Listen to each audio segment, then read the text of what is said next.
I had a very upset client. Her in-laws were making a short notice visit and she needed nightstands for her guest room ASAP. I luckily found these 2 nightstands at the thrift store that morning and immediately got started. I cleaned, patched up the veneer with Bondo, and taped off the edges. They weren't totally her style, so we agreed on adding green accents to tie them to the current design of her room. The difficult thing is finding the perfect shade of green, but then I thought to myself, what item can I draw inspiration from? And then I realized flight suit green is the sexiest and best green out there. So I used my color reader Easy to find the exact paint color match, which ended up being Andrian by Sherwin-Williams. I picked up the paint and boy, let me tell you, did that color match spot on. I applied 2 coats on top of the primer and it went on like a dream. I then polished up the wood areas with a nice furniture salve and it was ready to go. Now here's the before and here's the after. I think the green added the perfect touch to this outdated pair of nightstands. Now remind me to bring my color reader Easy the next time my personal fighter pilot brings me to work, because who wouldn't want to know the hex code of $1 million jet? Some may see a desk, but I see dollar signs. I immediately recognized the solid maple Crawford desk and I bought it for $60. I started by cleaning the piece to get a better idea of what I was working with. I used 120 grit to remove any of the old finish, which thankfully came off pretty easily, but sanding did not help remove the dark stain on the top of the desk at all. I did try a few rounds of oxalic acid, which didn't work, neither did a hot iron, so I decided to just go ahead and apply some oil-based preconditioner and then a coat of Fruitwood gel stain. I was honestly really stumped about the dark stains and I knew my typical wax crayons wouldn't cut it, so I went back to the basics, color theory. I usually use an orange-red pigment under my concealer to hide dark marks, so I figured if that color correction works on my skin, it should work on wood too, right? Girl math. I got to the closest color match that I could, and then I added some graining details. I sealed it all up with a few coats of some semi-gloss lacquer. Now, here's the before and here's the after. While it's not perfect, it was definitely a learning experience. I guess it's time to practice my inline painting skills. I found this dusty old dresser at an estate sale for $80. When I got home, I realized it was a Drexel Paragon, which can sell for a pretty penny. This piece had thick varnish, so I used Gator Platinum 5-inch sanding discs in 120 grit since they resist tearing and edge wear.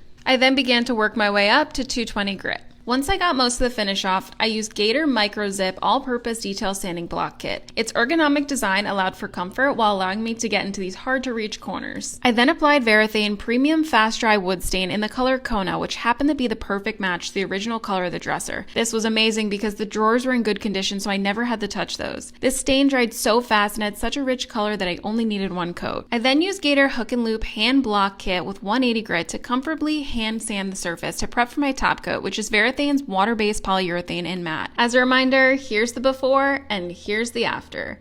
This piece was brought back to its original condition and now has a beautiful crystal clear matte finish. I was scrolling through Facebook Marketplace when I found this chair, which looked to me like a design from Eero Saarinen produced by Knoll. It was listed at $5, so I immediately went to go get it, and sure enough, there was a little sticker on the bottom that said Knoll, and my suspicions were confirmed. I had found a gem. However, this gem was so dirty, so I decided to get out my Bissell upholstery cleaner and I got to work. The water it was vacuuming up was black. It was repulsive. I then decided to try some Crud Cutter to get out some of the stains, and that helped a lot, but it needed a little something extra, so I tried borax. I sprinkled the borax on throughout the chair and sprayed it down with water, and then I used my upholstery cleaner. This seemed to do the trick. It was honestly very satisfying, but let me show you what the dirty water tank looked like. It was nasty. I then polished up the chrome legs with some brass, so here's the before and here's the after. It's anything but perfect, but it was a $5 garage sale find that I could easily sell for over $1,000 to the right person. But I think I'm actually going to keep this one. It just goes perfectly in my office. Plus, I think Maisie likes it too. Do you remember when I found prison letters in a $3,000 mainline hooker desk? Well, I forgot to tell you, I also picked up the matching triple dresser and nightstand from the same estate sale. Cha-ching. These bad boys are going to be worth a lot once they're cleaned up, so let's get started. I sanded everything down with 120 grit. The nightstand was in bad condition, so that needed a little extra love. I used oxalic acid from Real Milk Paint Company. I eyeballed a 1:8 ratio of wood bleach to water and applied it with an old paintbrush. And while that dried, I rescued the floppy veneer with some wood glue and filled in the chip veneer with epoxy putty. Then came the fun part. I took Real Milk Paint Company hemp oil and slathered it on with my hands. This is always so satisfying and therapeutic for me. It brought out all the highlights in the wood grain and made it look so pretty. I sprayed the hardware with some gold spray paint and added some soft clear wax to the drawer slides so that they would glide better. Here's the before and here's the after.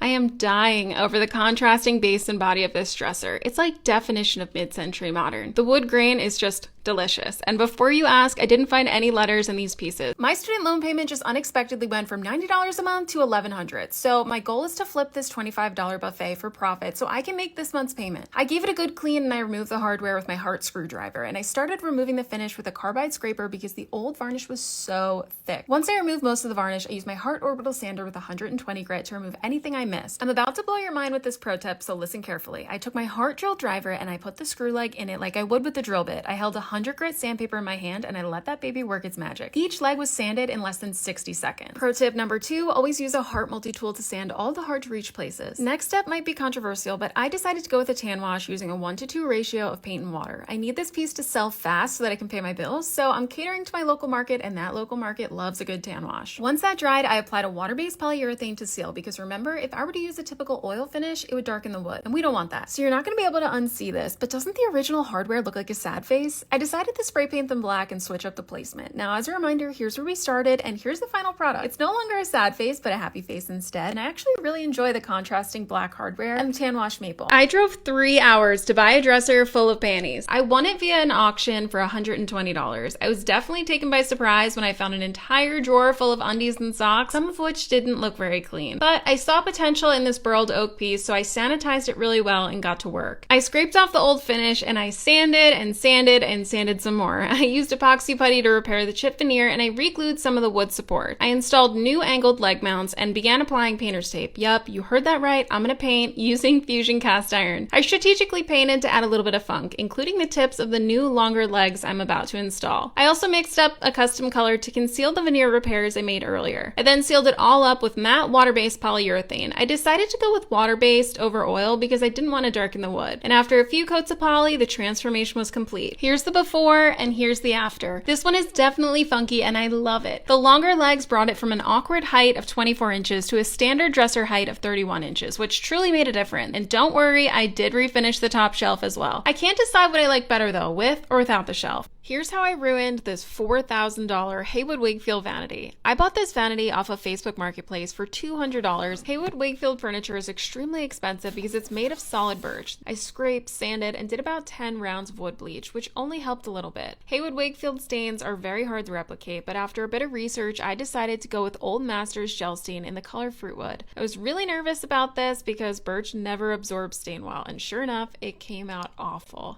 I felt like I got punched in the gut with this one. I walked away from this project for a whole 2 months, and then I finally got the courage and I decided to fix those discolorations with Mohawk Blend-All sticks. Thankfully, there was a color that matched almost perfectly, so it was really easy to repair those areas. I sealed everything with Easy Vinyl Sealer and then gave several coats of satin lacquer. And after several long months, I finally brought this vanity from this to this. It's by no means perfect, and my resale price will reflect that. This is why I love thrifting and estate sales, because of finds like these. This metal dresser I came across was perfect for my backyard. Upon further inspection, I realized it was actually worth quite a lot, but I was able to snag it for just $120. After a good clean, I popped open a fresh can of Rust-Oleum Custom Spray 5-in-1 Clean Metal Primer, and I went with setting 5 for the horizontal fan application. It went on like a dream. I used setting 3 low output for the edges of the dresser to reduce any overspray, and for a color, I picked Peaceful Blue, also a stops rust with Custom Spray 5-in-1. Since I'm using this dresser outside and the top is a laminated plywood, I decided to apply some gorgeous marble penny round tile. While that's set, I spray painted the rest of the drawers using setting 2 standard output. Now my last step was to grout the tile, which is always satisfying. Now here's the boring before and here's the after. If you haven't figured it out yet, it's my new planting station with tons of garden storage. So cute, right? So if you're on the hunt for something specific when secondhand shopping, have an open mind, reverse image search always, and do your homework so you know what to look for.